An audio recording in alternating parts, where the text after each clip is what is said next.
Coming up on Midco Motorsports, the World of Outlaws kicks off a 2-week tour of our region with stops at Jackson and Knoxville.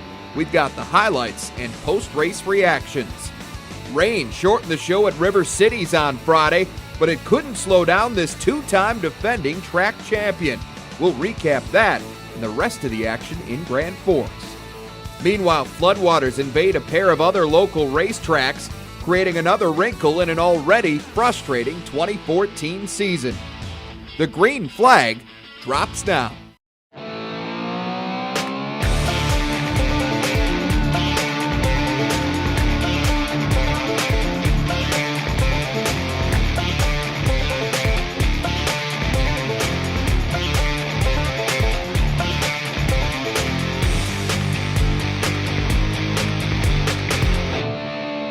The greatest show on dirt has reached the region. How's everybody doing? I'm Jay Elson, and this is Midco Motorsports. Well, if you're a World of Outlaws fan, this was the part of the season that you had circled on your calendar. After running all over the country, the series has finally made its way to your backyard. A stretch of 5 events slated for tracks in Minnesota, Iowa, North, and South Dakota in less than a month, and it all got started last Friday night at Jackson Speedway. Points leader Donnie Schatz looking for his second win in as many years at Jackson. He got off to a pretty good start. Schatz dialed in for time trials. Pilots the 15 around the half-mile oval in 16.554 seconds. That was good enough for second fastest on the night. The only guy that was better was this one right here. David Gravel goes 16.443 for his 4th quick time of the season. Gravel would go on to finish 9th in the A main. Skip to the last chance showdown. The 82 of Roger Crockett sprints to the front off the start, and he would keep control for the first few laps. Not a lot of passing on this night, but Sammy Swindell finds a way here. Swindell shoots past Crockett to take over the top spot. The one car stayed there the rest of the way. He, along with Crockett, Matt Jewell, Skylar Prohaska, Brooke Tatnall, and Wayne Johnson, earned the transfers to the A main. The dash was up next. Joey Saldana got the pole off the redraw, and with the track conditions the way they were, that was a huge deal. He got to the lead right off the bat, and he stayed there. Meanwhile, little action behind the 71M. Schatz passes Brad Sweet in turn 4 to take over the second spot. But he wasn't catching Saldana. He takes the dash and the number 1 starting position for the A main. While they prepped for that, the hobby stocks took their turn on the track, and like Saldana, pole setter Malik Sampson had a pretty easy time of it. The Worthington, Minnesota native runs away from the field, leading wire to wire for the win. Alpha, Minnesota's Kyle Schley was a distant second, followed by Jeff Senny in third. Dan Strandberg and Merle Pattison were 4th and 5th, respectively. That brought us to the big show. The Outlaws go 4 wide to mark the start of the 30-lap main event. Saldana, Schatz, and Sweet starting 1 through 3, but again, it's Saldana to the front thanks to another great start. Schatz settled in right behind him, and he stayed in pursuit for the duration. The 15 kept it close, but every time it looked like he might reel him in, the 71M would pull away. Final lap, Schatz makes one final push around turns 3 and 4, but Saldana stands his ground again. He takes the checkered flag for his 5th win of the season, the 89th for his career. That ties him with Danny Lasoski for 6th all-time. Well, really, the whole night was the dash. Winning the dash put us in position to win the feature, and the feature was pretty much follow the leader, rubber down. You just don't want to do nothing stupid, and I just tried to hit my marks and try and keep my tires under my car and just not miss the bottom, and it paid off for us. So Saldana and Schatz finished 1-2 just as they did the previous Friday at I-80 Speedway in Greenwood, Nebraska. Sweet settles for 3rd with Lasoski and Paul McMahon rounding out the top 5. From there, it was on to Knoxville. We'll have the highlights from the Outlaws' only pre-Nationals appearance at the track when Midco Motorsports rolls on.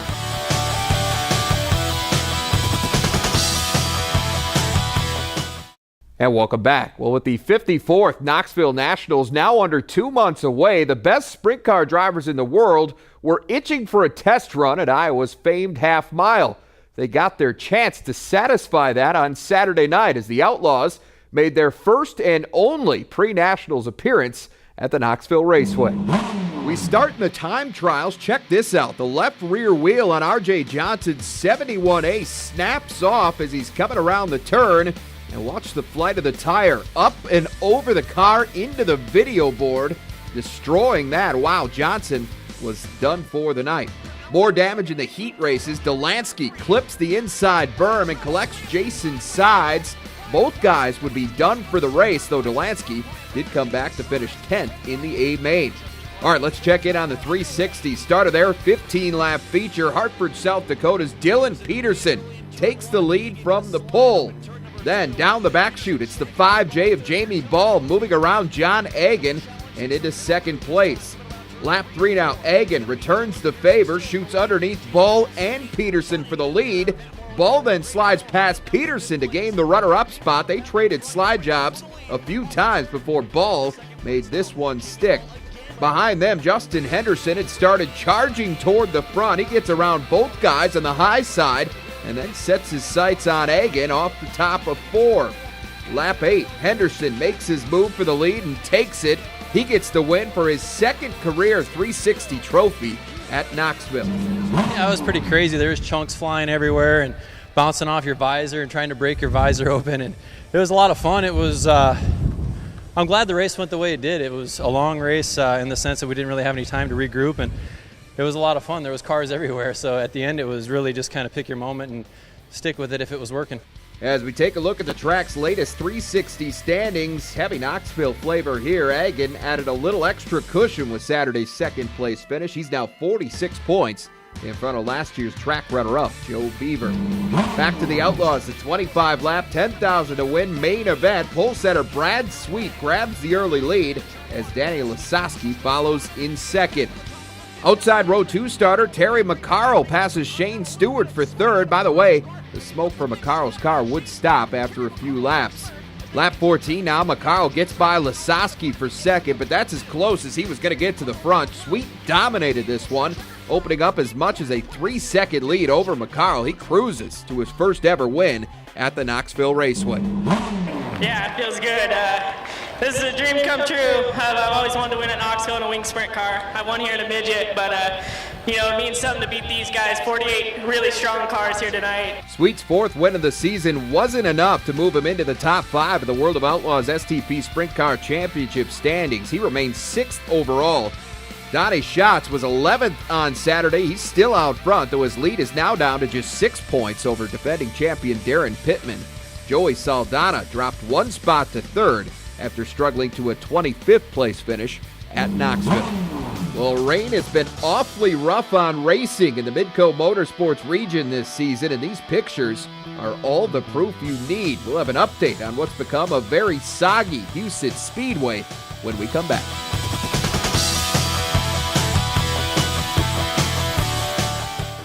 And welcome back. Well, the best drivers perform their best when it matters most, and East Grand Forks' Joey Peterson is a perfect example. The best feature start for River City's 2-time defending late model champ is 4th this season, and yet he's still managed 2 top 5 finishes, including a win in the track's season opener. Peterson, who stood tied for 2nd in the standings, was looking for more of the same on Friday. Mother Nature showed up again, another cool and drizzly evening in Grand Forks. We start with the street stocks. The old 3 car of Bryce Reimer leads the first 7 laps. Unfortunately for him, those would be the only laps he'd be able to finish. Reimer had some trouble during a caution and was forced to bow out of the race. Travis Robertson in the 10R would lead on the restart, but the 81 of Jordan DeRay is right on his tail. DeRay then completes the pass with 2 laps remaining and goes on for his 2nd straight feature win. It was a lot of fun. At the end there, I had to get around a lap car on the high side, and I thought I was going to get pinched into the wall, but he held his grind and we raced on to the lead. With that win, DeRay climbs into a 4th place tie with Aaron Blacklance in River City street stock standings. Mike Anderson remains your leader. He's 8 points better than Robertson. To the Midwest Modifieds, Jeremy Lizakowski starts out front, but it would be short-lived. Lap 3, Darren Fowl moves past Lizakowski and into the lead. Tough night for half the field in the modifieds. Total of 11 cars would fail to finish, including the B4 of Tim Berg. No such trouble for the 86C, though. Fowl would hold the lead through 3 restarts and collect his first win of the season. Yeah, track was a little rough there. A few cautions made me nervous. I didn't quite know who was coming behind me, but felt pretty confident that I was going to hold him off. So Fowl closes to within 3 points of Midwest Modifieds leader Tyler Peterson, who saw his 2-race winning streak come to an end with a 6th-place finish.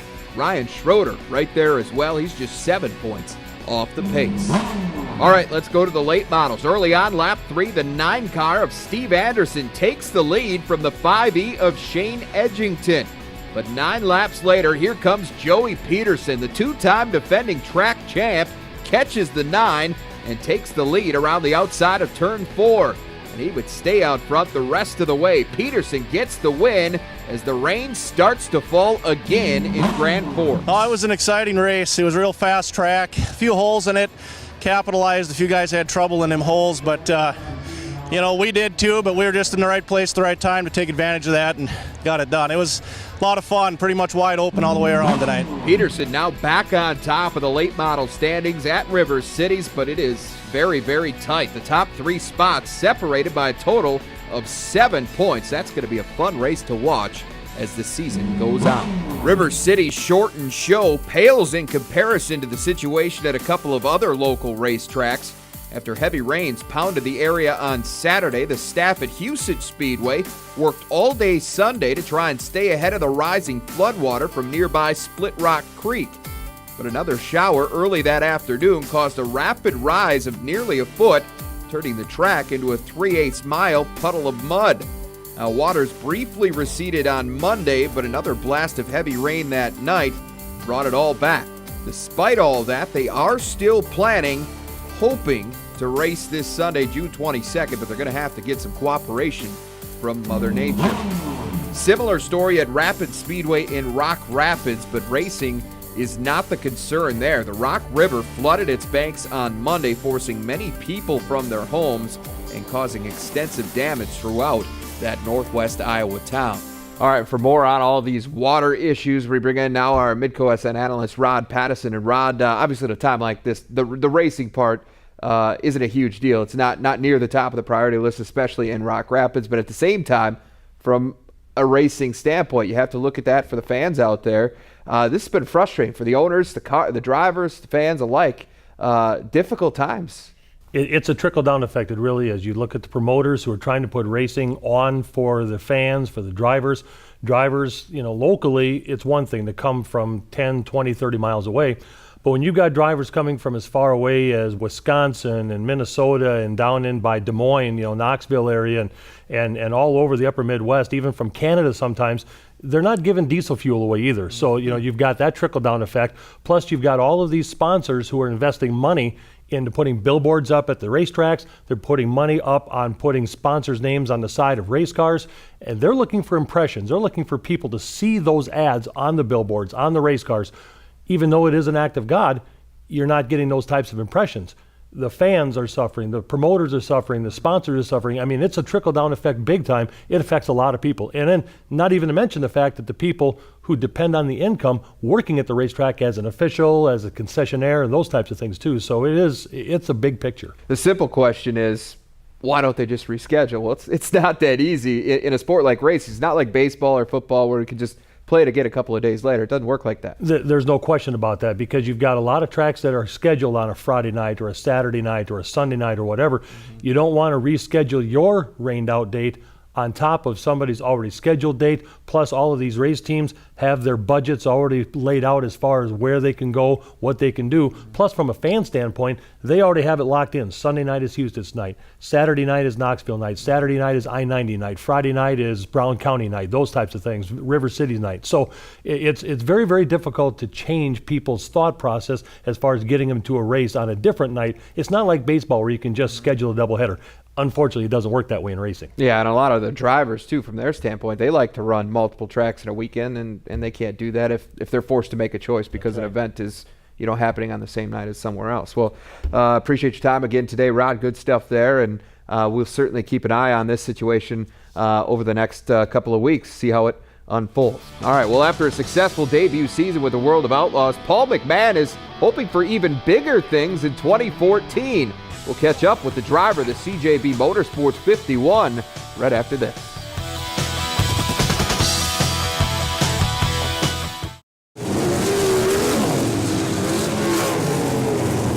And welcome back. Hot Laps this week, we're talking World of Outlaws, and my longtime friend Paul McMahon, the driver of the CJB Motorsports 51, joins us. Paul, welcome to the program, bud. Thanks for having me on the show. Good to see you. Let's talk about the last couple of years. Obviously, this is your second full year in the 51 car, but things really got off to a great start for you late in the 2012 season, winning the Short Track Nationals down at I-30 at Little Rock, Arkansas, getting this ride as well. Things going really well for you right now. Yeah, things are going real well. Once I got with Chad and Jen Clemens here at CJB Motorsports, things just went really well. We ran probably 10 outlaw races, and we never ran out of the top 5. And we were just, as soon as I got here, things just clicked, and it made it really easy on a transition from doing my own stuff to coming over here with a team like this, and to having the big shoes of Fred Raymer to fill was tough, but with Barry Jackson as my crew chief, it really made it easy for us. You talk about those shoes, Fred Raymer, one of the best in the business, Pennsylvania Posse, those types of things. Did you feel any pressure at first to step into that role, and is that gone away? No pressure at all. I believe in myself, and they wouldn't have hired me if they didn't believe in me. So, we went out and third race out, we won our first outlaw race at Williams Grove the night before the National Open. So, I mean, that made it an easy transition to come right out and win an outlaw race. Made it easy and built the confidence up going into our next season. And we started off 2013 just planning on racing wherever we wanted to, and it turned into a full-blown outlaw deal. And and we went on to finish third in points, win 4 races, and had a pretty successful season. And then this year we set up all winter long getting ready to run with the World of Outlaws. So this year's been a lot of fun, and we're running really well so far. You talked about you and the team clicking. What is it about the chemistry, team ownership, you, the crew, and things that have made that click? I really don't know. Me and Barry Jackson have been friends a long time, and we actually, the first time we ever talked, he was crew chief on Joey Saldana's car for Casey Kane Racing, and I was driving somebody else's car, and we just kind of hung out and had a adult beverage together and relaxed, and we had chemistry right there. We just talked, and we understood the same things. We had the same goals, and so when we got together, it was like we've been together for years, and you don't get that very often, and this was one of the times that it came into effect and worked to my advantage. You talked about working your own deal as opposed to driving for somebody like you are now. What type of differences are there preparing mentally and then driving on the racetrack are there with your own stuff as opposed to driving for a team such as the 51? When you drive for your own stuff, you're working every day. You're working on the race car, you're working on the truck and trailer to get to the racetrack. You got a lot of things on your plate to get ready to go to races. And now driving for somebody else with the crew chief, car chief, tire guy, all I got to do is show up and drive. So I get to work on myself mentally and physically, get in the gym 7 days a week during the winter time, and when I can out on the road, and eating healthier, and just being more about me driving the race car, not worrying about everything else that goes along with getting to the racetrack. I love following your results. Your wife Jan does a great job of posting your results each night on the Facebook page. I want to ask you about that. You're a great family man, wife, kids, and things. How difficult is it to be out on the road and away from them? And I know you get a chance to spend a little time with them during the summer when they're not in school and such. But how difficult is that to be away from them for so long? It's very tough. My kids have gave up a lot for me to do what I do. There was no baseball, there was no cheerleading for my daughter, there was no athletics for my kids. Besides, my son played basketball. That was wintertime sport, and so that was about the only time he got to play something. And they gave up a lot. My wife gave up a lot of being out here with us on the road with me day in and day out, and she's at work, I'm out racing a race car, living my dreams out, and she's at home letting me do that. I mean, I couldn't ask for a better wife and kids that support me. You hear a lot of race fans say, oh, I don't like that driver because of blah, blah, blah. I don't like this guy because of so-and-so. I have never heard anybody say anything derogatory about Paul McMahon. And where does that come from? I mean, obviously, you're a fan favorite and very well liked, very well respected. Where does that come from? You know, I really don't know. I'm just, I'm very humble in what I do, and I'm very appreciative of everything I got here and the people I've driven for in the past. You know, I appreciate the fans, because I'm a fan first and foremost. I was the little 8-year-old kid that used to come to the races and run around and ask for autographs. So no matter what type of night I have, I always have to take the time for them kids and the fans, because if the fans ain't coming to the races, I don't got a job to go do what I love to do. So, you know, it's a very, this sport's very humbling, and you just try not to take anything that you do for granted. Last but not least, you have Facebook page, Twitter, websites, those types of things. People that don't already follow you in your progress, how can they do that? You can follow me on paulmcmahonracing.com. I also have a Twitter account with just Paul McMahon, at Paul McMahon on Twitter. And then I have a Paul McMahon Racing Facebook page also that the fans can keep up. My wife does a pretty good job of keeping things up to date. My website right now is being restructured.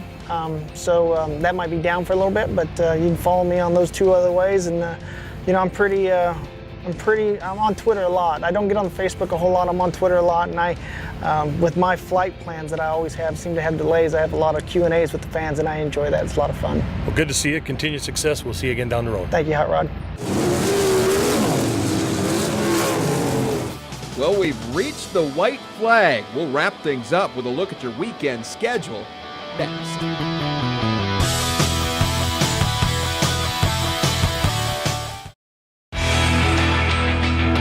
Here's a look at your Midco Motorsports calendar for the weekend ahead. Enjoy the races, everyone. We'll see you back here next week.